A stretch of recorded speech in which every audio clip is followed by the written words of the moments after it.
Hello' friends, আজি মই আপোনালোকক আফটাৰ ইফেক্টত এই টেক্সট ইফেক্টটো বা টেক্সট এনিমেশ্যনটো কেনেকৈ ক্ৰিয়েট কৰে তাকে শিকাম। এতিয়া আমি দেৰি নকৰোঁ, জল্দি সেই ইফেক্টটো কেনেকৈ ক্ৰিয়েট কৰে তাকে চাওঁ আহকচোন।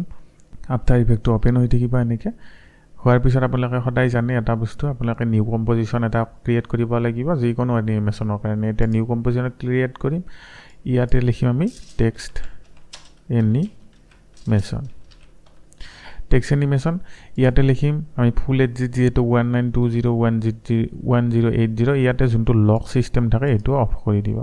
ইয়াত পিয়াজ আমি 30 ৰাখিম বা কমো ৰাখিব পাৰে, বেছিও ৰাখিব পাৰে। ডিউৰেশ্যন আমি 5 ছেকেণ্ড ৰাখিম, মানে 5 ছেকেণ্ডৰ ভিতৰতে এনিমেশ্যনটো শেষ হ'ব লাগিব।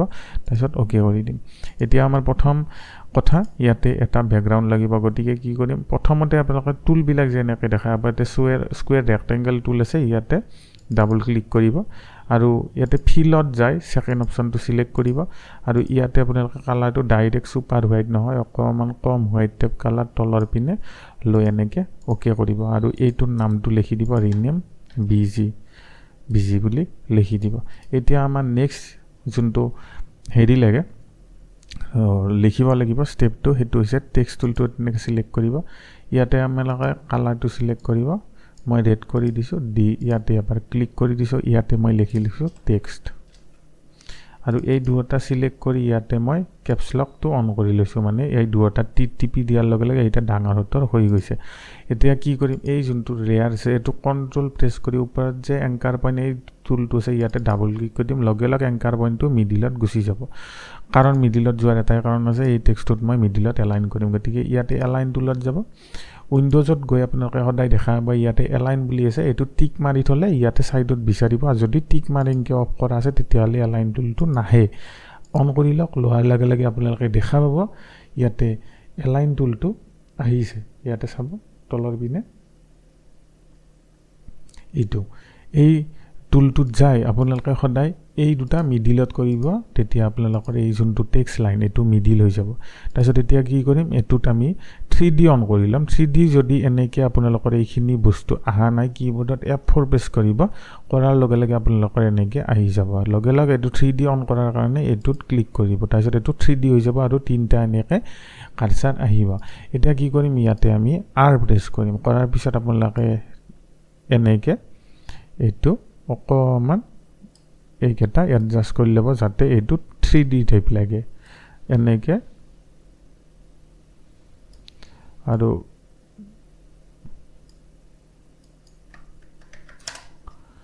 এইটো এনেকৈ অন কৰি ল'ব। লোৱাৰ পিছত আপোনালোকে ৰ'ব, অকণমান আৰু এডজাষ্ট কৰি ল'ব আৰু এইটো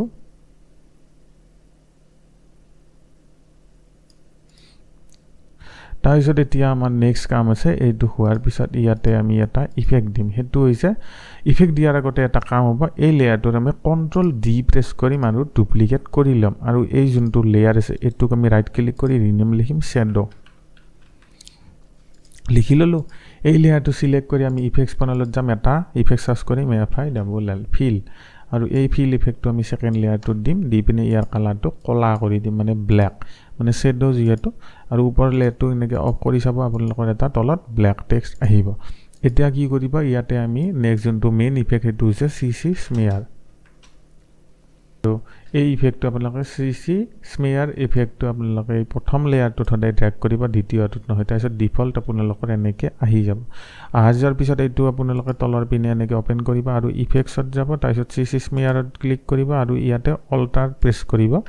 কৰি পিনে ইয়াতে মই এটা আপোনালোকক ডেছক্ৰিপশ্যনত এটা স্ক্ৰিপ্ট দিম, সেইটো আপোনালোকে কপি পেষ্ট কৰিব, তাত কণ্ট্ৰল C কৰি ল'ব মানে ডেছক্ৰিপশ্যনৰ পৰা, আৰু ইয়াতে কণ্ট্ৰল যোনটো ষ্টপ ৱাটছ আইকন আছে এইটোত অল্টাৰ প্ৰেছ কৰি এবাৰ এনেকৈ অল্টাৰটো কীবৰ্ডত প্ৰেছ কৰি যদি এই ষ্টপ ৱাটছৰ আইকনটোত প্ৰেছ কৰি দিব, এনেকৈ আহিব আৰু লগে লগে কণ্ট্ৰল V কৰি দিব।